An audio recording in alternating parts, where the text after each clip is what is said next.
بسم اللہ الرحمن الرحیم۔ اللہ تبارک و تعالیٰ کے نام سے شروع جو بڑا مہربان اور نہایت رحم کرنے والا ہے۔ جب اللہ تعالیٰ نے اپنے محبوب کی شان کی جلوہ گری دکھانا چاہیے اور اس روح زمین پر نسل انسانی کی بنیاد رکھنا چاہیے تو اللہ تبارک و تعالیٰ حضرت آدم علیہ السلام کی تخلیق کا ارادہ فرمایا۔ پیارے دوستوں، اللہ تعالیٰ نے حضرت آدم علیہ السلام کی تخلیق 4 چیزوں سے کی۔ نمبر 1 مٹی، نمبر 2 پانی، نمبر 3 ہوا اور نمبر 4 آگ۔ پیارے دوستوں، آج کی اس ویڈیو میں ہم آپ کو بتائیں گے کہ حضرت آدم علیہ السلام کی تخلیق کے لیے اللہ تبارک و تعالیٰ نے کن کن مقامات سے اور کون کون سی مٹی اور کون کون سا پانی اور ہوا اور آگ کو استعمال کر کے حضرت آدم علیہ السلام کو پیدا فرمایا۔ پیارے دوستوں، تفسیر نعیمی میں ہے حضرت ملک الموت علیہ السلام نے پورے روح زمین کے مختلف 7 مقامات سے مٹی کو اٹھایا اور جہاں پر مکہ مکرمہ موجود ہے وہاں پر مٹی کو لا کر رکھ دیا۔ وہ 7 مقامات جہاں سے ملک الموت علیہ السلام مٹی کو اٹھایا: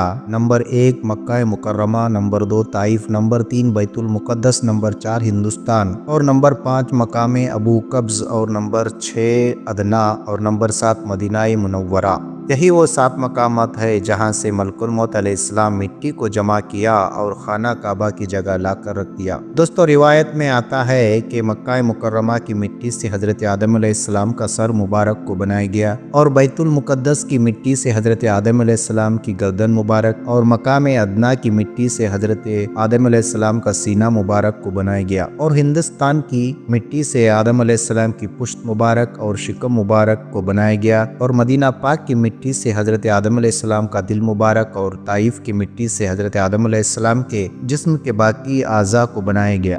پیارے دوستوں، حضرت آدم علیہ السلام کی تخلیق میں جو 7 قسم کی مٹی استعمال ہوئی اس کا ذکر اللہ تبارک و تعالیٰ قرآن پاک میں کچھ یوں بیان فرماتا ہے۔ پہلی مٹی جو حضرت آدم علیہ السلام کی تخلیق میں استعمال ہوئی اس کو قرآن پاک میں تراب کہا گیا ہے۔ جس طرح اللہ تبارک و تعالیٰ پارہ 17 سورہ حج کی آیت نمبر 5 میں ارشاد فرماتا ہے، اور ہم نے تجھے خشک مٹی سے پیدا کیا۔ تراب اس مٹی کو کہا جاتا ہے جو خشک ہو۔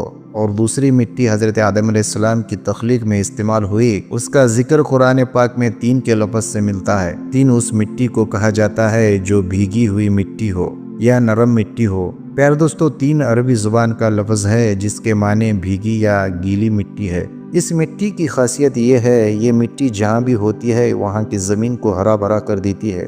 یہ مٹی زمین کے اندرونی حصے میں ہوتی ہے، جیسا کہ انسان کی اوپر والی جلد اور نیچے والی جلد جس سے انسان کے بال پیدا ہوتے ہیں۔ اور تیسری قسم کی مٹی حضرت آدم علیہ السلام کے تخلیق میں استعمال ہوئی وہ ہمائن ہے، جیسا کہ اللہ تبارک و تعالیٰ قرآن پاک کے سورہ حجر کے آیت نمبر 26 میں ارشاد فرماتا ہے، اور ہم نے انسان کو ایک بجتی ہوئی مٹی سے پیدا فرمایا جو اصل میں ایک سیاہ غارہ تھی۔ اور چوتھی قسم کی وہ مٹی جو حضرت آدم علیہ السلام کے تخلیق میں استعمال ہوئی اس کو مسنون کہا جاتا ہے۔ پیارے دوستوں، مسنون وہ غارہ ہوتا ہے جو کئی دنوں سے پانی میں رہنے کی وجہ سے سیاہ اور بدبودار ہو چکا ہو۔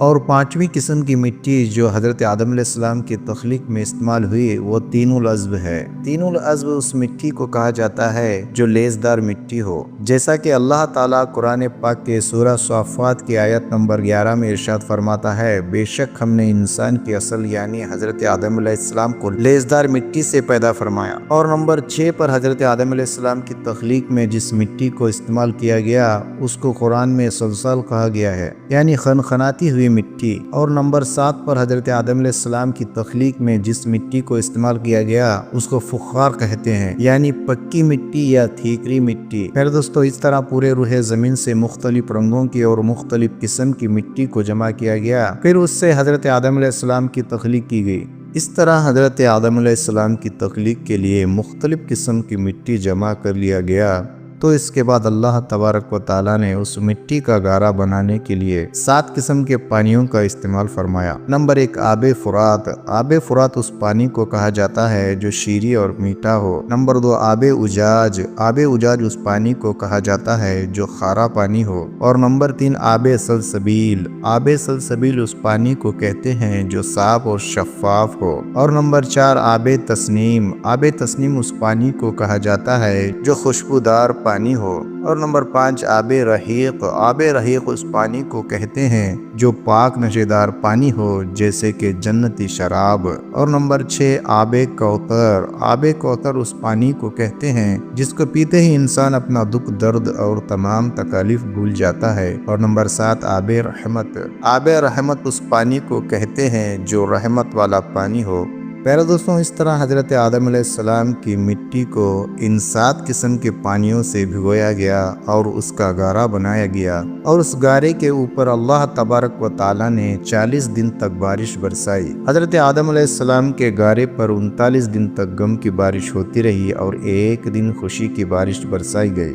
اسی وجہ سے انسان کی زندگی میں غم زیادہ اور خوشیاں کم ہوتے ہیں۔ اس کے بعد اللہ تبارک و تعالیٰ اپنے دست قدرت سے حضرت آدم علیہ السلام کی صورت تیار کی۔ اس طرح حضرت آدم علیہ السلام کا مجسمہ تیار ہوا تو اللہ تبارک و تعالیٰ اس مجسمے کو خشک کرنے کے لیے اس پر 7 قسم کی ہوائیں چلائی۔ نمبر 1 تیز ہوا، اور نمبر 2 دھیمی ہوا، اور نمبر 3 گرم ہوا، اور نمبر 4 سرد ہوا، نمبر 5 درمیانی والی ہوا، اور نمبر 6 رحمت والی ہوا، اور نمبر 7 خالی ہوا۔ جب ان 7 قسم کی ہواؤں سے حضرت آدم علیہ السلام کا مجسمہ خشک ہو گیا تو اب اللہ تبارک و تعالیٰ نے اس مجسمے کو مزید پکا کرنے کے لیے 7 قسم کی آگ سے گزارا۔ نمبر 1 سیاہ رنگ والی آگ، نمبر 2 سرخ رنگ کی آگ، نمبر 3 پیلی رنگ کی آگ، نمبر 4 نیلی آگ، نمبر 5 دھوئیں والی آگ، اور نمبر 6 بغیر دھوئیں والی آگ، اور نمبر 7 تیز اور دھیمی آگ۔